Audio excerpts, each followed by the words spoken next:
देहरादून में नदी में खेलकर घर लौट रहे निखिल पर गुलदार काल बनकर झपटा, लेकिन उसके साथी अपनी जान की परवाह किए बगैर उससे भिड़ गए और साथी को गुलदार के मुंह से खींच लाए। साथियों के अनुसार यदि निखिल 2 कदम और पीछे होता तो शायद अनहोनी हो जाती। निखिल के ये चारों साथी उसके लिए वरदान से कम नहीं।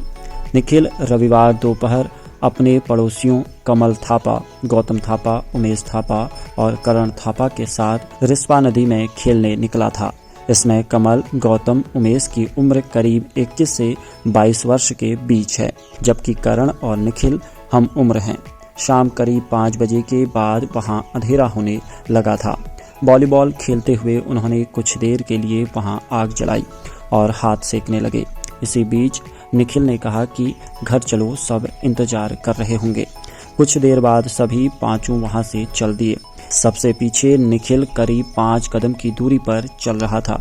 कमल थापा ने बताया कि करीब 6 बजे की बात है, उन्होंने पीछे से चीख सुनी। आसपास थोड़ी रोशनी हो रही थी।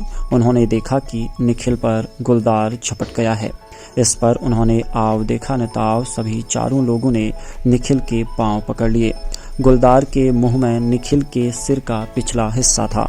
जब तक वो उसे पूरी तरह अपने चुंगल में लेता, सभी ने निखिल को अपनी ओर खींच लिया। उन्होंने शोर मचाया तो आसपास के लोग इकट्ठा हो गए। उन्होंने निखिल को वहां से बाहर निकाला और बस्ती की तरफ आ गए। कुछ देर बाद वहां पुलिस और एम्बुलेंस भी आ गए। यदि निखिल 2 कदम और दूर होता तो गुलदार उसे खींच लेता। निखिल को बचाने वालों में सबसे छोटा करण थापा था।